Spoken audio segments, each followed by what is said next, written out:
Victory High School in Abuja was bustling as usual. Students rushed to their classrooms, teachers prepared their lesson plans, and the bell rang with its characteristic urgency. Imabong, the cheerful and dutiful class prefect of SS2A, walked into the math class. She looked pale, but her ever-present smile concealed the weakness she felt from her illness 2 days before. As Mr. Dan entered the classroom, there was silence. His reputation for being strict and occasionally harsh preceded him. Today was test day, and everyone knew he wouldn't tolerate mistakes. Imabong handed out the test papers, praying silently that her lingering weakness wouldn't betray her during the test. The test was challenging, but Imabong was determined to do her best. She stared at the questions. Her mind was a foggy haze. She had always been among the top students in math, but today her body betrayed her. Her hands trembled as she wrote. Her vision became blurred, and she barely managed to complete the paper. The bell rang, and Mr. Dan collected the papers. "I hope you all did well," he said. His tone clipped. Imabong's heart sank. She knew she hadn't. The following morning, Mr. Dan stormed into the classroom holding the test papers. "Some of you did disgracefully," he bellowed. The students became uncomfortable in their seats. He began calling names, praising those who excelled and chastising those who failed. When he got to Imabong, the tone of his voice changed. "You? The class prefect? How could you fail this test? You scored the lowest." He glared at her, his temper flaring. Imabong looked down, ashamed and weak, unable to mutter a word. The classroom was silent as Mr. Dan ordered Imabong to step forward. "Stretch your hand," he demanded. She hesitated, tears welling up in her eyes. "I said stretch your hand," he shouted. Reluctantly, she obeyed.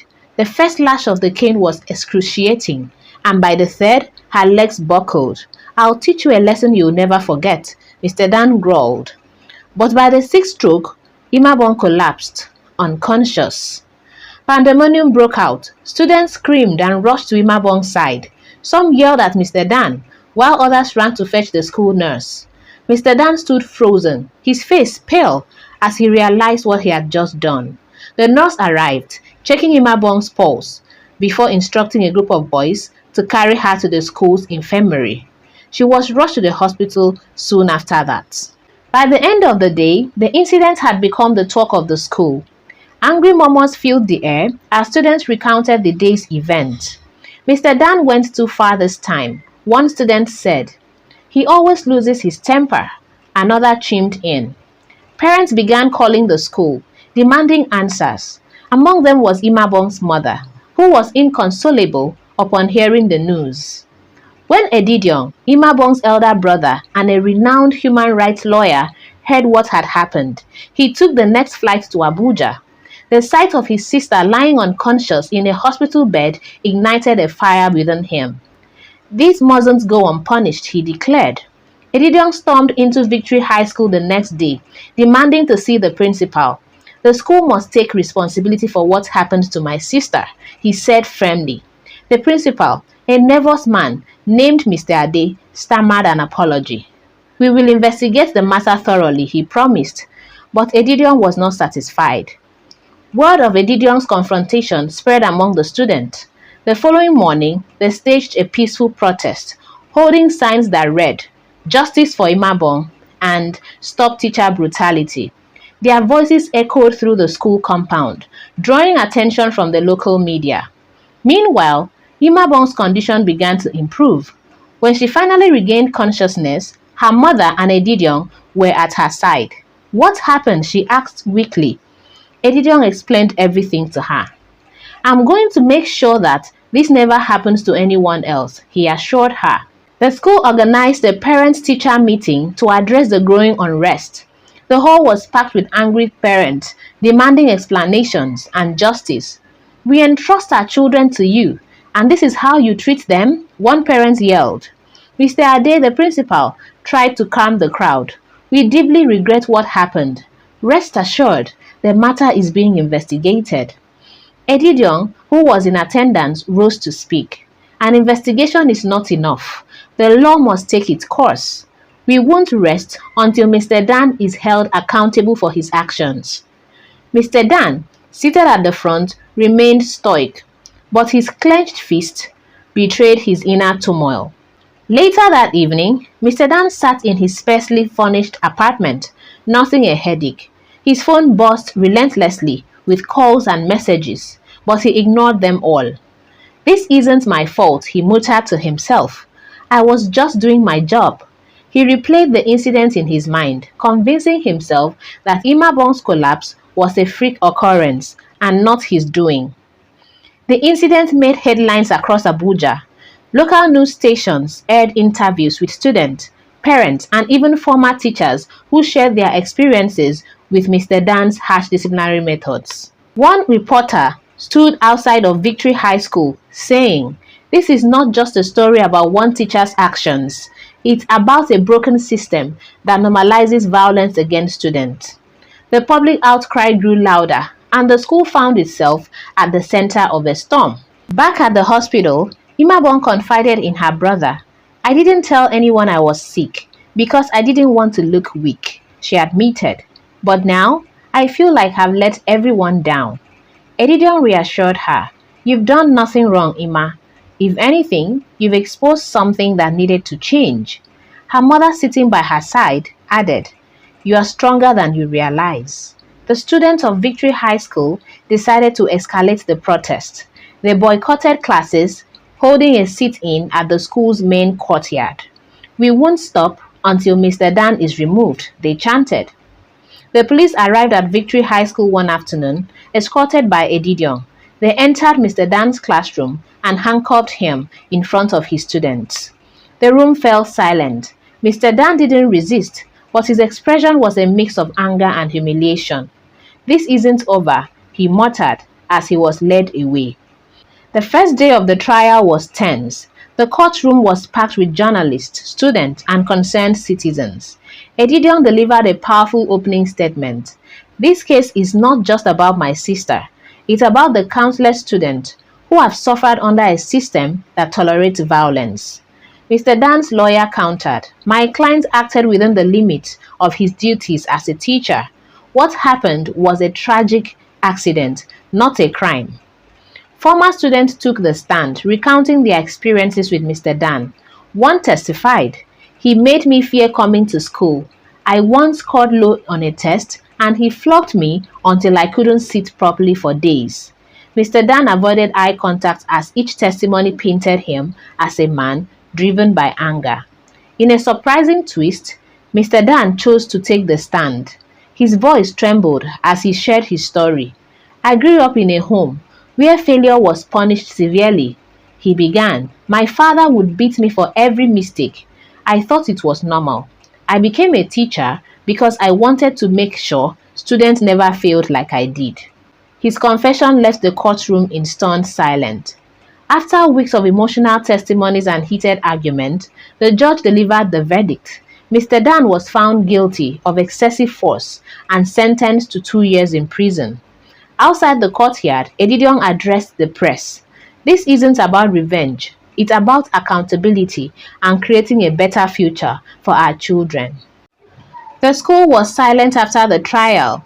Mr. Dan's absence left a vacuum that no teacher dared to fill. The students, who were once vocal in their protest, now whispered in the hallways, their youthful energy dampened by the gravity of recent events. Mr. Ade, the principal, convened an emergency meeting with the staff. "We cannot pretend this didn't happen," he said. His voice was heavy. "We must face the consequences of our complacency." Mrs. Adebayo, the school's counselor, spoke up. "We've turned a blind eye to his behavior for years. This is all on us." This was the first time the staff acknowledged their collective failure. Before we continue our story, kindly hit the subscribe button right now and turn on post notification so that you'll be the first to get updates on our videos.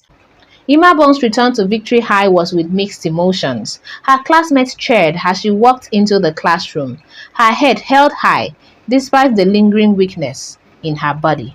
"Ima, you are so brave," one girl said. But not everyone welcomed her. A few students muttered behind her back, blaming her for Mr. Dan's downfall. During lunch, Imabong overheard one boy say, "She's just looking for attention. Mr. Dan didn't deserve this." The words cut deep, but Imabong refused to show it. Instead, she vowed to fight back, not just for herself, but for every student who had been silenced by fear. As Edidion celebrated the court verdict, he received an anonymous message on his phone. "You think you've won? Watch your back." He dismissed it at first, but when a brick was thrown through his car window one night, the reality hit him.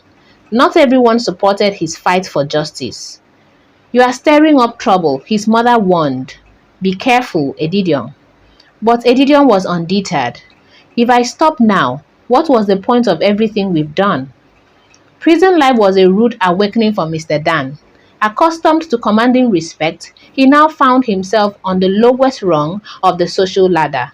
One night, as he sat alone in his cell, another inmate approached him.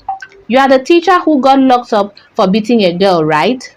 Mr. Dan nodded. "Well, welcome to school," the man sneered, cracking his knuckles. The beating that followed was brutal, leaving Mr. Dan bruised and humiliated. As he lay on the cold floor, he realized for the first time what it felt like to be powerless. At Victory High School, tension was high among the staff. Some teachers resented the new disciplinary guidelines, which banned corporal punishment entirely. "This is ridiculous," Mr. Okoro, the PE teacher, shouted during a staff meeting. "How do we maintain order without discipline?" Mrs. Adebayo countered, "Beating students isn't discipline. It's abuse. We are educators, not enforcers." The argument escalated, with teachers taking sides. Mr. Ade had to slam his hand on the table to restore order. "Enough! If you can't adapt, you are free to leave," he said. During an assembly, Imabong surprised everyone by stepping forward to speak. "I know some of you think that this is my fault," she began with a steady but emotional voice. "But change is never easy. Mr. Dan's punishment wasn't about hate. It was about ensuring that no one else suffers like I did." Her words struck a chord, and for the first time, the students saw her not as a victim, but as a leader. One evening, Edidion received an envelope with no return address. Inside was a check of 5 million naira and a note that read, "Use this to rebuild what was broken." Who could have sent this? Was it someone moved by Imabong's story, or was there a hidden agenda? Edidion stared at the check, his mind racing. 5 million naira was no small amount, and whoever had sent it clearly intended to remain anonymous. He discussed it with Imabong and their mother that evening. "Do you think it's a bribe?" their mother asked cautiously.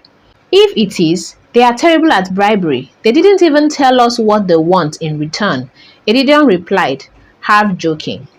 Imabong frowned. Maybe someone wants to help, but he's afraid of being identified.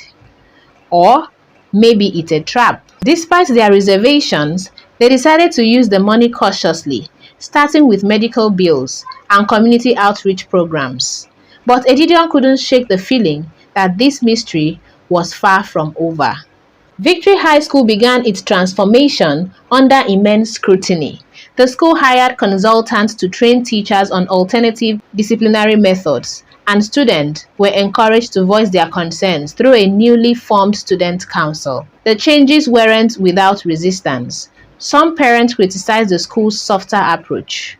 "These children will become unruly without proper discipline," one parent complained during a PTA meeting. But majority of the parents agreed to the alternative and new disciplinary methods. In prison, Mr. Dan began attending counseling sessions. Reluctant at first, he gradually opened up about his traumatic childhood. "My father was a monster," he admitted during one of the sessions. "I swore I'd never be like him, but I became worse."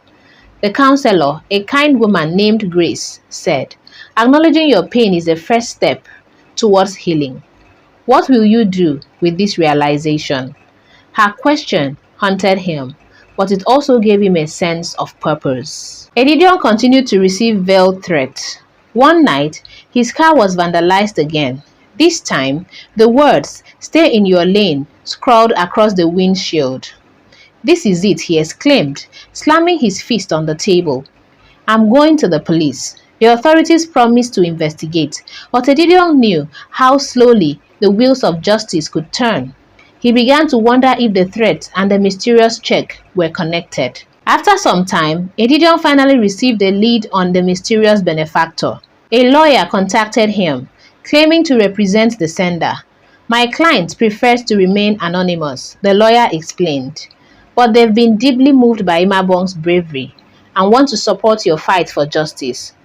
"Can't they just tell us who they are?" Edidion pressed. The lawyer shook his head. "They fear backlash, just as you faced." Though frustrated, Edidion decided to respect their wishes, for now. One evening, as Edidion drove home from a late meeting, a black SUV began tailing him. At first, he thought it was a coincidence, but when the car sped up and tried to force him off the road, panic set in. He swerved into a crowded gas station, where the SUV sped away. Shaken but unharmed, he reported the incident to the police, who promised increased surveillance. "Someone doesn't want you to keep fighting," Imabong said when he told her. "And that's exactly why I won't stop," Edidion replied. Edidion's investigation into the threat led him to an unsettling discovery. One of the school's board members, Chief Obom, had a history of silencing people through intimidation. "He's behind this," Edidion told Imabong. "I'm sure of it." But taking on a man as powerful as Chief Obom would be dangerous, and Edidion knew he had to tread carefully. Edidion began digging deeper into Chief Obom's dealings. Late nights spent poring over documents and speaking to whistleblowers revealed a pattern. Chief Obom had been embezzling school funds for years and had strong ties to local politicians who protected him from scrutiny. "This isn't just about Mr. Dan," Edidion told Imabong one night. "This man has been exploiting the system for his own gain, while students and teachers suffer." "But how do we expose him?" Imabong asked. Edidion hesitated. "Carefully. He's dangerous and we can't afford a single mistake." One morning, Edidion found a brown envelope slipped under his office door. Inside was a series of financial records detailing Chief Obom's illegal transactions. The sender was anonymous, but the notes attached read, "Use this wisely. He's watching you." Edidion's heart raced. Someone from within Chief Obom's circle was helping him. But why? Armed with the document, Edidion worked with an investigative journalist to expose Chief Obom's corruption. Within days, a scathing article appeared in a major newspaper detailing the board member's crimes and calling for his resignation. The public outcry was immediate. Parents, students, and teachers rallied outside Victory High School, demanding justice. "Obom must go," they chanted, but Chief Obom wasn't going down without a fight. That evening, Edidion returned home to find his apartment ransacked. Drawers were overturned, papers scattered, and a threatening note scrawled on his wall. "Stay silent or suffer." He called the police, but deep down, he knew this was a warning from Chief Obom's allies. "He's trying to scare us," Edidion told Imabong, "but we can't back down now." Chief Obom held a press conference, dismissing the allegations as baseless and accusing Edidion of orchestrating a smear campaign. "This is nothing more than a personal vendetta," he declared, his voice oozing with false confidence. Edidion watched the broadcast, but clenched his fist. "He's lying through his teeth," he said. "We need undeniable proof," Imabong replied. The mysterious benefactor finally revealed themselves. It was Nkechi's father. Nkechi was Imabong's classmate. Her father, Dr. Adesina, was a respected educator and a former colleague of Chief Obom. "I couldn't stand by and watch him destroy what we worked so hard to build," Dr. Adesina explained. "But my position is delicate. You need to be the face of this fight." With his guidance, Edidion and Imabong began building an airtight case against Chief Obom. Edidion, armed with irrefutable evidence, filed a lawsuit against Chief Obom. The courtroom was packed as the trial began, with a nationwide broadcast. Witness after witness testified against Chief Obom, including Dr. Adesina, who broke his silence to expose the man he once trusted. When Edidion took the stand, he delivered a powerful closing statement. This case isn't just about one man's greed. It's about standing up to a system that allows such abuse to thrive. We must do better for our children and for our future. After days of deliberation, the judge ruled in Edidion's favor. Chief Obom was sentenced to 10 years in prison for embezzlement and corruption, and his ties to local politicians were exposed, leading to further investigations. The courtroom erupted in cheers, and Edidion hugged Imabong tightly. "We did it," he whispered. For everyone who is asking about how to create folktale stories like this and get their channels monetized in 30 days, click the link in the description of this video or in the pinned comment to learn how to do same. Alright, so what did you learn from this story? Share it in the comment section. And please subscribe to this channel right now and turn on post notification so that whenever a story is posted, you'll be the first to get notified and you'll be the first to watch. Like and share this. Don't forget to drop your lessons in the comment section. Subscribe and see you in our next story. Bye bye.